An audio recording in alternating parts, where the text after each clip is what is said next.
day like a normal day, train like it's a normal day, but it's not a normal day at all because yesterday a family emergency happened, and I'm not gonna name any names or which family between mine or Gio's is involved yet, because I don't think they're ready to release that information to the public. But a family emergency, a very severe one, did happen that really shook the lives of both Gio and her family and mine and my family. And because of that, our lives are a little bit different this week, and we kind of stopped a lot of JK activities so that we can focus on taking care of the emergency that came up.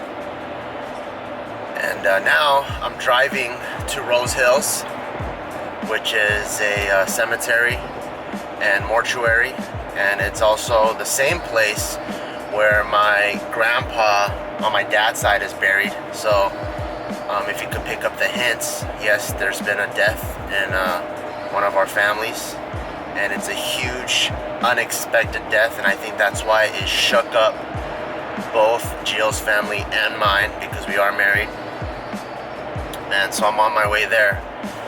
And you know, a lot of times when people go through some desperate times, I think it's easy to kind of just curl up and turn into a hermit, and because you don't feel like doing anything, right? Like a lot of times, like if you have a death in the family, you don't feel like working, you don't feel like going out, you don't feel like doing anything, because especially the ones that come out of nowhere and shock you. Like for example, a few weeks ago I told you guys that my grandma passed away, and that to me, although it's really sad and I had a really close relationship with my grandma, it didn't shock me because she's been having Alzheimer's for the last 3 to 5 years. And for the last 3 to 5 years, it already felt like she wasn't my grandma. It was just my grandma's shell, but it was someone else's soul in it. And so it made it much easier to let go because you're prepared for it, you know? And it's still hard for my mom just because that is her mom. But for me, even though I was really close with my grandma, I lost that connection with her 3 to 5 years ago.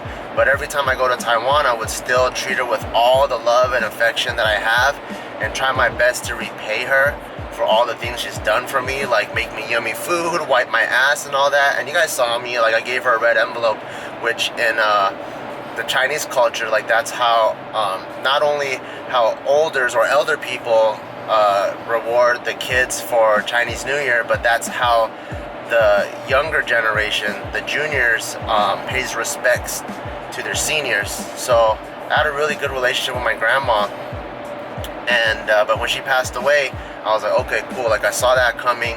So it's bad, but it's not too bad.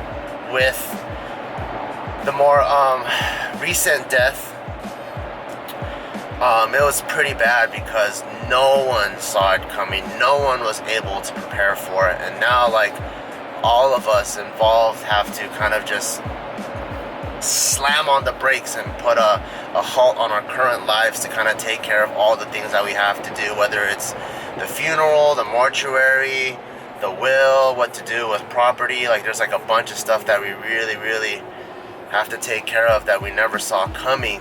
But I guess we were really lucky though, just because everything kind of timed out perfectly with JK News, with moving to the new set.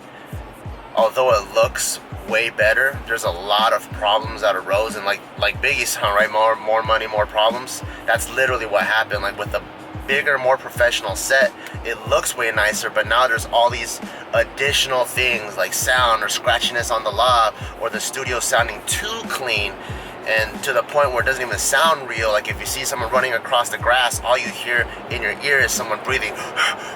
You don't hear the grass, you don't hear the other people cheering. Like it sounded way too clean. So there's a lot of unforeseen stuff that we have to take care of, and because of that, we're not shooting JK Party, we're not shooting JK News this week, and that allows me and Gio to have the time to spend with our families and kind of mourn together.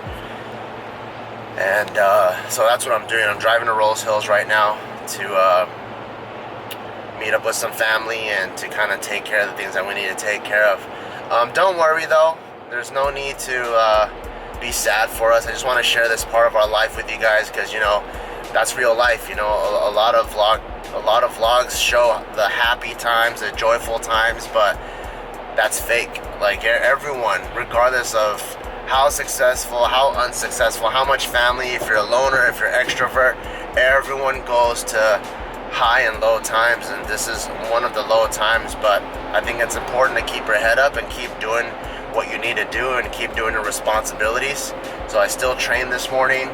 I still have a meeting with Joe to really go over some stuff, like just a big meeting. Like, yeah, I'm kind of minimizing a lot of the more trivial things just so, because this is immediately jumps up to priority number one.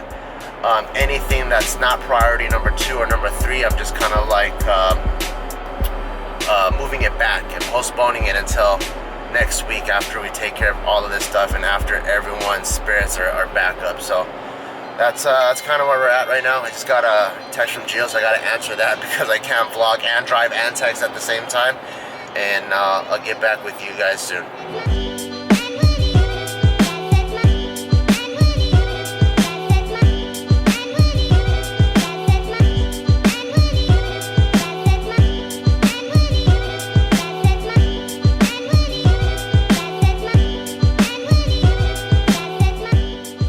Guys, I'm at surprisingly Gio's family's house, even though there's this big ass Asian clock behind me. But her family is out handling business right now, so it's just me and Gio here, and we'll be hanging out here for a while. Spirits are still down because a tragedy just happened, and all we can really do is the stronger must stand by those that have been hit harder, and we just are doing our best to provide the most emotional and familial support that we can, and that's pretty much it. So nothing really exciting or nothing really happy or nothing really typically JK or Barbell Brigade is really happening today. It's just a lot of family stuff and a lot of sad stuff, but a lot of real stuff for that matter, you know. And I think one of the brighter ways to kind of look at these things is, because of something so tragic, an entire family or two families, because it's both mine and Gio's, have been able to come together and immediately support each other and support those in need, and that's beautiful.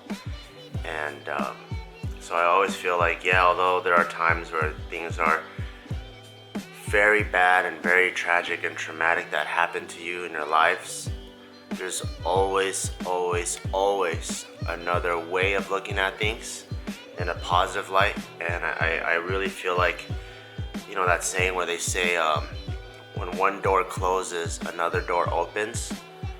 I really think that's true. And sometimes people, you know, like when you're in a rut, it doesn't seem that way, but it just means you're not looking hard enough, or you're not even trying to look flexible enough. But I would like to share with you guys this random Asian furniture clock that's at Gio's house, even though they're Mexican.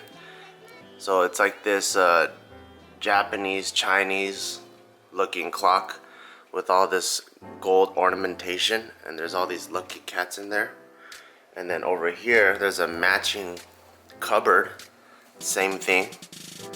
And it has all this crystal and silverware in there. And then there's this matching coffee table, all kinds of Asian stuff. And then there's this matching hutch desk, I believe it's called, with an iMac in the middle of it. And I guess even though it's a sad time, but I can't help but find the irony in this, that this is a 100% Mexican house, but there's so much Asian furniture. Maybe that's why it was destiny. It was destiny for Gio to marry an Asian guy, because it's been in her life and family the whole time. And how do you know that this is a traditional, authentic, 100% without a doubt Mexican home? Because when you go to the kitchen, you can always count on a big pot of frijoles being made. And you will never find stuff like this in an Asian kitchen. This only happens in a Mexican kitchen, so you know that this house is 100% Mexican with a huge affinity towards Asian culture. So I'm just gonna be chilling here for a little bit, waiting for our family to come back, and then we can go on with our supporting of our strong family ties, and I'll see you guys in a little bit.